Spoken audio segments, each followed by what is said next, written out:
우리가 함께 살펴볼 하나님의 말씀은요, 야베스의 기도에 대한 내용입니다. 성경에서 야베스라는 인물이 나오는 대목은 여기 딱 하나밖에 없습니다. 그리고 많지도 않아요. 딱 2절 간략하게 설명을 하고 있습니다. 그래서 우리가 성경을 읽어 나갈 때 그냥 지나치기 쉬운 인물이 바로 야베스입니다. 그런데 되게 양이 작은데요, 그리고 유명한 인물은 아닌 것 같아 보이는데 생각보다 사람들이 이 야베스에 대해서 많이 알고 있습니다. 그러니까 정확하게는 모르더라도 이름은 많이 들어봤다고 이야기를 해요. 계기가 있죠. 브루스 윌킨슨이라는 사람이 쓴 야베스의 기도라는 책 때문에 이 책이 2001년에 번역되어서 나왔는데 진짜 말 그대로 불티나게 팔렸습니다. 그래서 야베스 하면 기도? 이렇게 연상이 되는 인물이 바로 야베스예요. 원튼 원치 않던 간에 우리에게 알려진 인물이고요, 야베스 하면 기도가 떠오르게 될 만큼 뭔가 기도의 사람인 것처럼 느껴집니다. 저는 오늘 이 시간에 이 야베스에 대해서 한번 좀 살펴보려고 합니다. 우리가 이 야베스의 기도를 이제 보면서 먼저 생각해 봐야 될 내용이 있습니다. 그게 뭐냐면 이 기도를 했다는 야베스가 누구인지에 대한 거예요.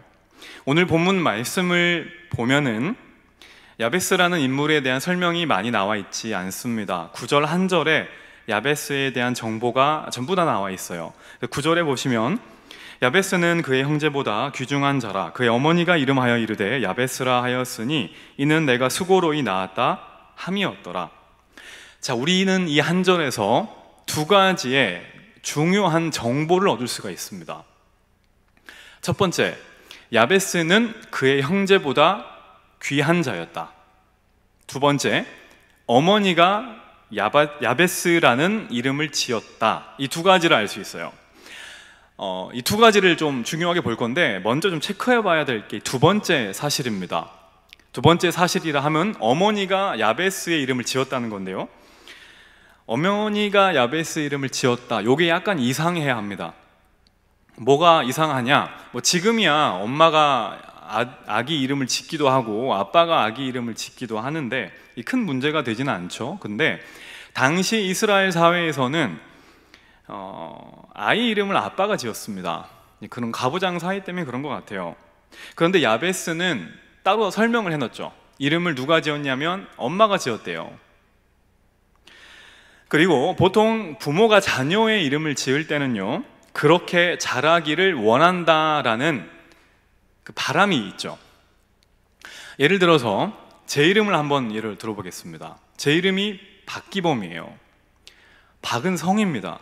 아시겠지만 기범이 이름인데 기가 무슨 기냐? 일어날 기입니다.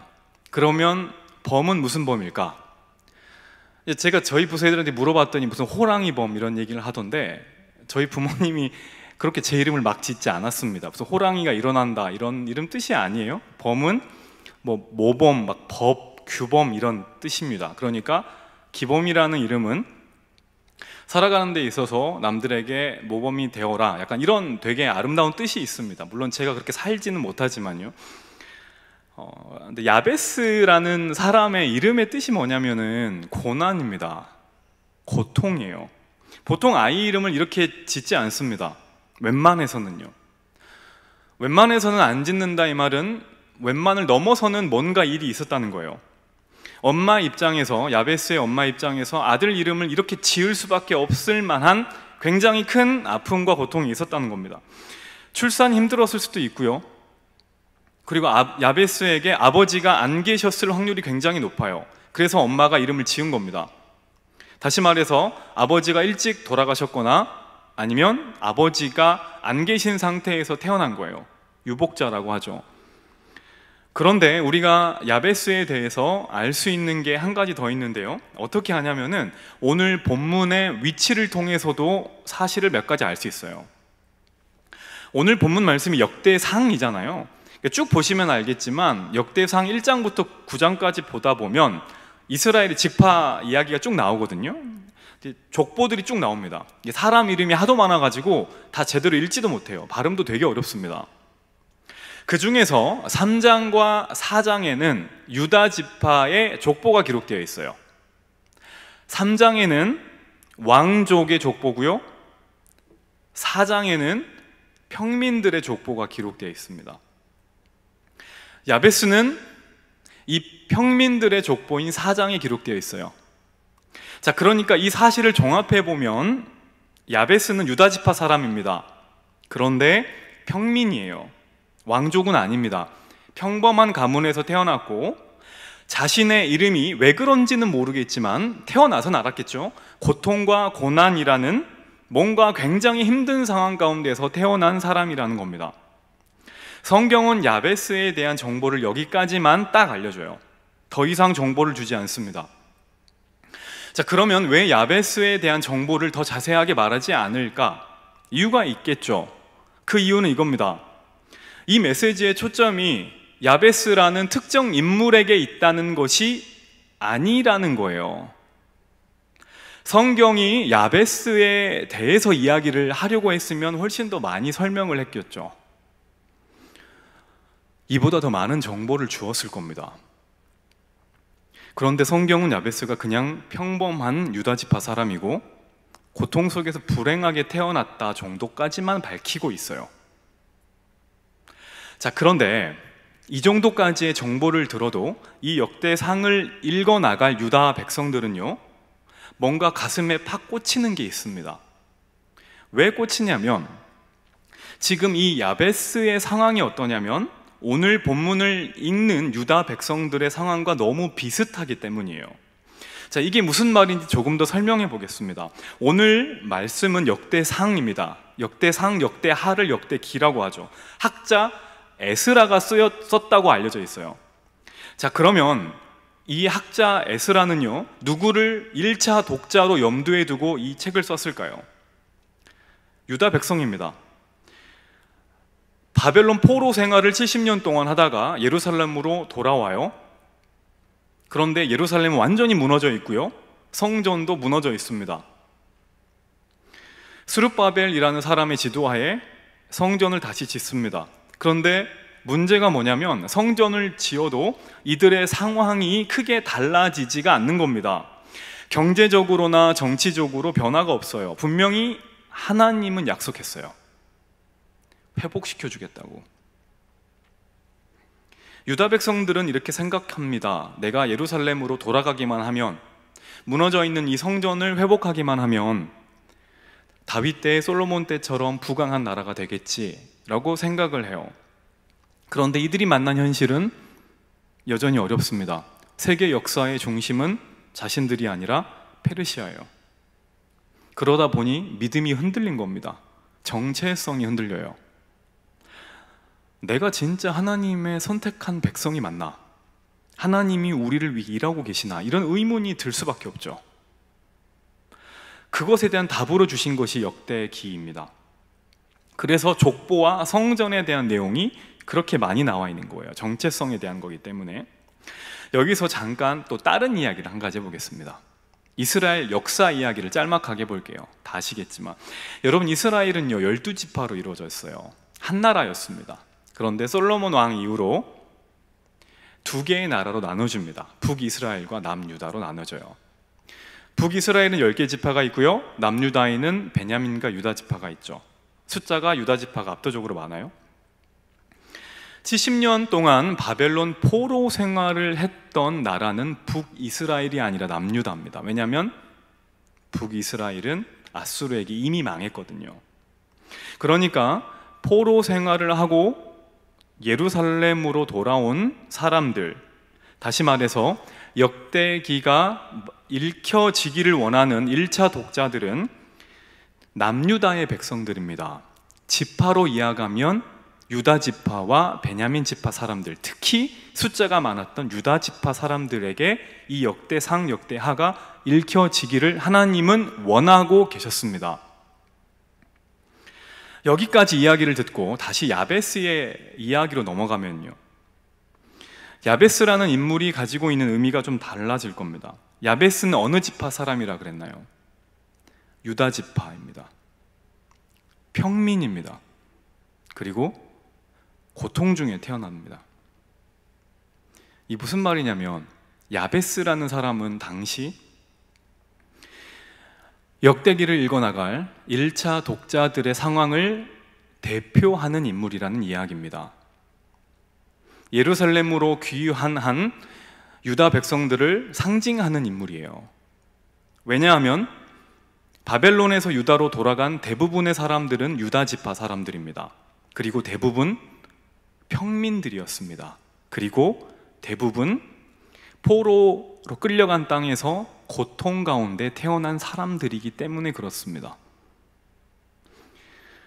그런 의미에서 야베스는 오늘날 하나님의 자녀인 우리들을 대표할 수 있는 인물이기도 합니다. 여러분, 성도가 누군가요? 유다지파 사람들입니다. 성도가 유다지파라는 것은 하나님께 선택받은 사람들을 말해요. 우리는 평범합니다. 하나님께 선택받은 것은 분명해요. 하지만 그 사실이 세상에서의 뛰어난 성공과 압도적인 스펙을 우리에게 가져다 주지는 않습니다. 우리는 하나님께 선택받았지만 누구보다도 평범한 자들입니다. 그리고 우리는 전부 다 고통 중에 태어났습니다. 죄악 가운데 태어났다 이 말이에요. 죄로 인해서 삶의 소망이 없는 가운데 태어난 존재들이 바로 우리들입니다. 그래서 우리가 이 시대의 야베스들입니다. 하나님께서는 그것을 우리에게 보여주시는 겁니다. 죄악 가운데 태어난 아무런 소망이 없는 인생이 어떻게 하면 소망이 있는 복된 인생으로 바뀔 수 있는지를 야베스를 통해서 보여주는 겁니다. 그 근거가 뭔가요? 이게 바뀌는 결정적인 게 뭔가요? 그것이 바로 하나님과의 관계입니다. 우리가 야베스에 대한 말씀을 읽을 때 본능적으로 집중하는 게 뭐냐면 기도의 내용입니다. 야베스의 기도라는 책 때문에 그런지는 모르겠지만 우리는 본능적으로 야베스가 어떠한 기도를 했는지 기도의 내용에 집중을 합니다. 어떻게 기도를 해가지고 야베스가 복을 얻어냈을까에 집중을 한다는 얘기예요. 실제로 그 책, 야베스의 기도라는 책도 이것에 집중하고 있습니다. 물론 기도의 내용이 중요하지 않다는 건 전혀 아닙니다. 중요해요. 근데 그 기도의 내용보다 훨씬 중요한 게 있다는 거예요. 이 역대기를 쓴 에스라가 강조하고 있는 것도 기도의 내용이 아닙니다. 기도의 내용이 아니라 근거예요, 근거. 그게 뭐냐면 관계라는 겁니다.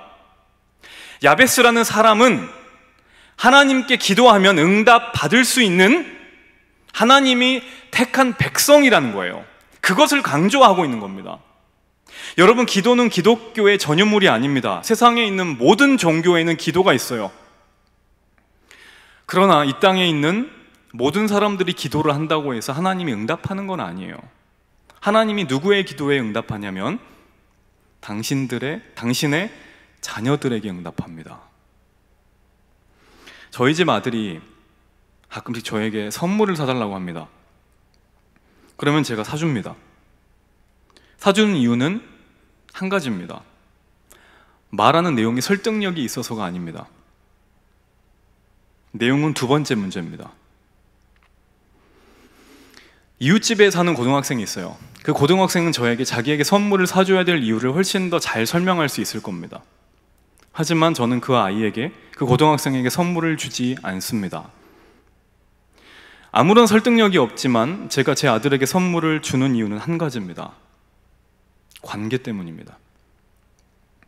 어떤 말을 어떻게 했느냐가 중요한 게 아닙니다. 나는 얘의 누구이며 얘는 나의 누구이냐가 중요한 겁니다.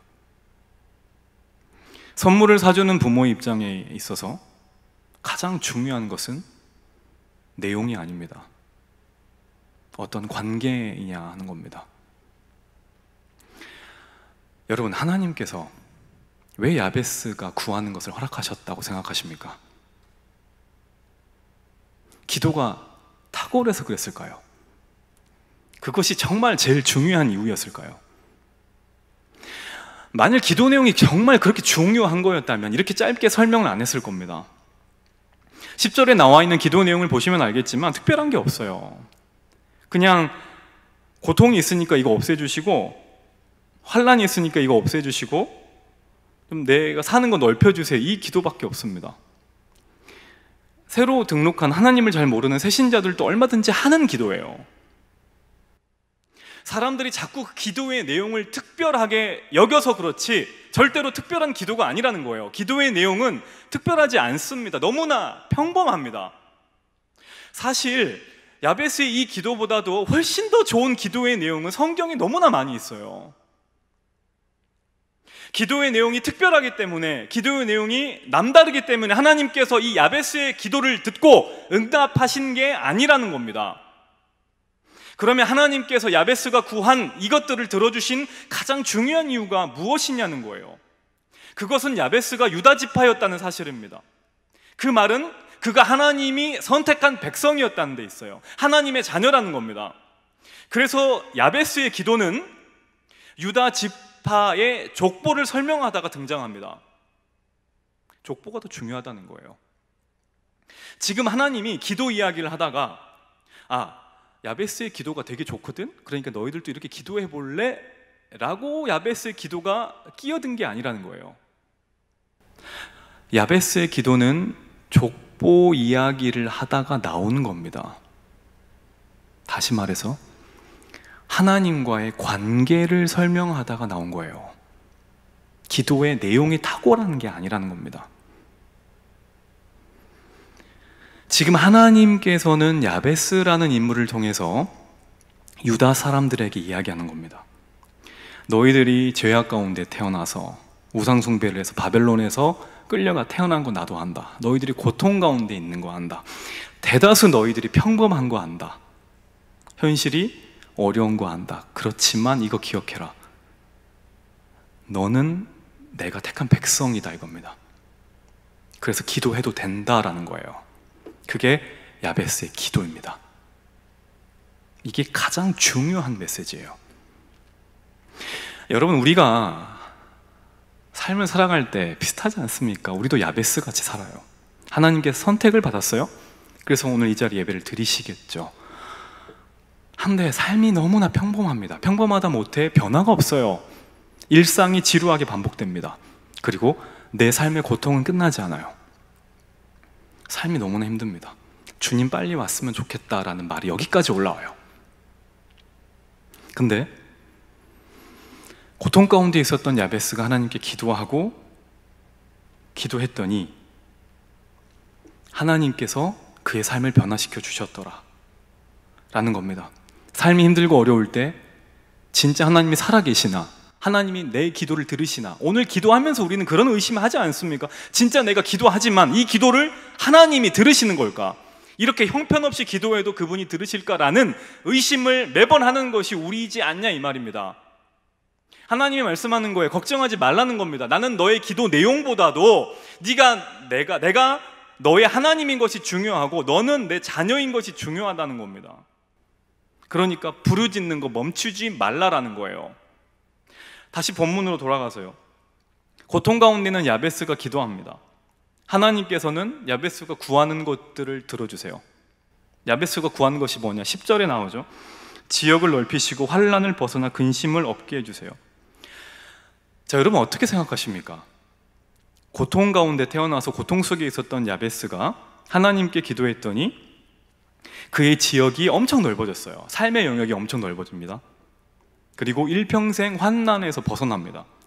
그리고 다시는 근심이 없는 삶을 살게 되었다라고 우리가 예측할 수 있을까요? 그런 인생이 있을까요?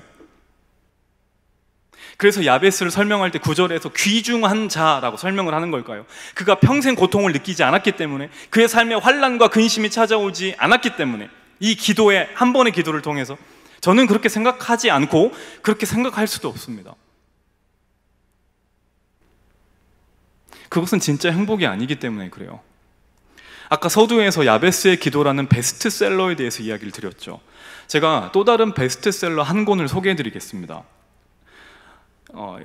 미즈노 겐조라는, 아시는 분도 계실지 모르겠습니다. 일본의 시인이 쓴 책인데 내 은혜가 너에게 족하다라는 책입니다. 이 사람이 누구냐면 11살 때 심한 열병에 걸려요. 그리고 뇌성마비를 앓습니다. 이것 때문에 전신불구가 돼요. 할 수 있는 거 딱 한 가지 있습니다. 그게 뭐냐면 이거예요. 보이십니까? 일부러 좀 강조해 봤는데 눈 깜빡이는 거 말고는 할 수 있는 게 아무것도 없어요. 죽고 싶어도 스스로 죽을 수도 없어요. 이런 비참한 인생이 어디 있습니까?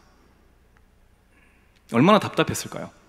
근데 이 미즈노 겐조라는 사람의 소식을 들은 미야오라는 어떤 목사님이 찾아옵니다. 그리고 복음을 전하고 성경을 알려줘요. 그 과정에서 이 겐조가 큰 은혜를 받는데 그 내용이 어디냐면 바울에 대한 부분입니다. 자신의 질병을 고쳐달라고 3번 간구했는데 하나님이 들어주지 않죠? 그리고 이렇게 말해요. 내 은혜가 너에게 족하다. 이 바울의 이야기를 보면서 그의 인생이 변합니다. 그리고 시를 씁니다. 타이핑을 못하니까 눈을 이렇게 깜빡깜빡하면서 엄마가 그 일본어 알파벳을 막대기로 가르치면, 예를 들어 저희로 하면은 기억 그러면 깜빡하면 기억이 되고요, 아 그러면 거기에 깜빡하는 겁니다. 그런 식으로 시를 쓰게 됩니다. 한 자씩 한 자씩 옮겨가지고 10년 만에 시집 한 권을 내요. 그 시집이 바로 내 은혜가 너에게 족하다라는 시집입니다. 이 책이요, 일본 사람들은 시집을 많이 안 읽는데요, 근데 그 일본에서도 베스트셀러가 됩니다. 제가 그 가운데 시 한 내용을 소개해 드리겠습니다. 화면 잠깐 띄워주시고 제가 한번 읽어볼게요. 만일 내가 괴롭지 않았더라면 하나님의 사랑을 받아들이지 못하였을 것을, 만일 모든 형제 자매들이 괴롭지 않았더라면 하나님의 사랑이 전해지지 않았을 것을, 만일 우리 주님이 괴롭지 않았더라면 하나님의 사랑은 나타나지 않았을 것을. 저는 이 미즈노 겐조의 이야기를 읽으면서 야베스도 이렇지 않았을까 하는 생각을 조심스럽게 해봤습니다. 물론 야베스가 불구인지 아닌지는 저는 잘 모릅니다. 하지만 과연 야베스가 이 기도를 통해서 자신의 삶의 영역에 더 이상 환난과 고난을 겪지 않았을까? 저는 그렇게 보지 않습니다. 여전히 답답할 겁니다. 여전히 야베스는 야베스로서의 삶을 살았을 겁니다. 고통스러운 삶을. 어쩌면 미즈노 겐조처럼 정말로 절망스러운 상황을 계속해서 겪었을 수도 있어요. 그러면 이거죠, 질문이. 어떻게 야베스의 지경이 넓어졌을까요? 어떻게 환난을 벗어났다고 말하는 걸까요? 이겁니다. 깨달은 거예요. 기도를 통해서 하나님의 사랑을 안 겁니다. 기도를 쉬고 있는 민족 가운데 기도를 통해서 하나님이 자기를 선택한 것을 안 겁니다. 하나님의 사랑을 깨닫는 거예요. 이런 질문 드려볼게요. 야베스가 평생에 살면서 기도를 얼마나 했을까요? 이 기도 한 번만 했을까요? 이름이 고통인데요. 아닙니다. 저는 그렇게 생각하지 않아요. 굉장히 많이 기도했을 겁니다. 끊임없는 기도가 있었을 거예요. 그 기도를 통해서 영의 눈이 열린 겁니다. 하나님을 바라보게 되고 하나님이 자기를 얼마나 사랑하는지를 보는 지경이 열린 거예요. 내 삶에 찾아오는 고난과 핍박과 어려움이 나를 온전케 하는 하나님의 은혜라는 것을 깨닫게 되는 겁니다. 여러분, 우리도 마찬가지입니다. 우리도 이 시대의 야베스입니다. 하나님의 택함받은 자녀이지만 우리는 죄악 가운데 태어났습니다. 그리고 여전히 그 죄악의 길을 걷고 있습니다. 우리의 현실은 고통일 때가 많습니다. 그리고 어려울 때가 많습니다. 잠깐 나아지는 것 같지만 여전히 고통 가운데 있습니다. 그리고 믿음이 흔들리기도 하고 정체성이 흔들리기도 합니다. 그때 기억해야 합니다. 내가 하나님의 선택받은 백성이라는 것을 기억해야 합니다. 그래서 나는 기도할 수 있고 야베스처럼 남들이 알지 못하는 하나님을 경험할 수 있다는 것을 반드시 기억해야 합니다. 이 믿음을 가지고 끝까지 기도하시기 원합니다. 그리고 당장 기도하시기 원합니다. 다른 것은 다 포기해도 기도는 절대 포기하시면 안 됩니다. 우리 함께 주만 의지에 찬양하고요,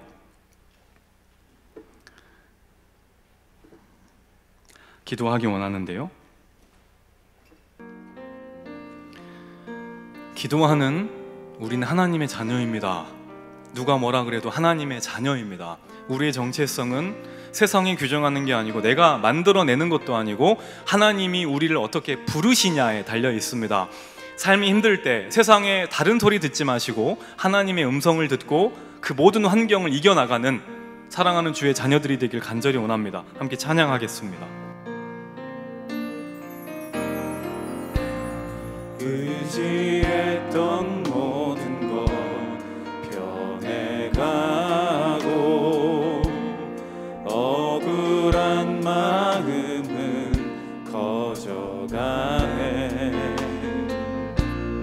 부끄럼 없이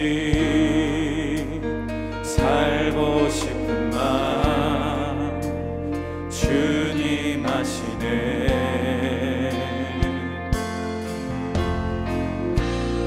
모든 일을 선으로 이겨내고 죄의 유혹을 따르지 않네.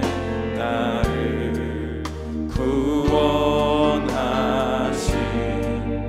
영원한 그 사랑 그 신들네.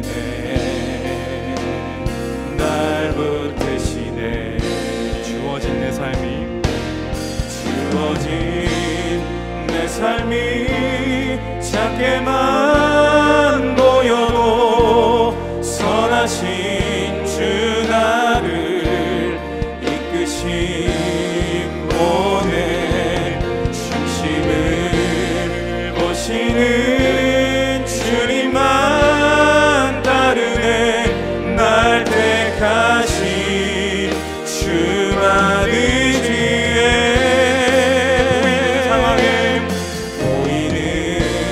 상황에 무너질지라도 예수 능력이 나를 붙드네. 보이지 않아도 주님만 따르네. 내 평생 주님을 노래. 주어진 내 삶이 작게만 보여도 한번 찬양하겠습니다. 내 삶이 작게만 보여도 선하신 주 나를 이끄신 보내. 우리는 사시는 주님만 따르네. 날 택하신 주만 의지해.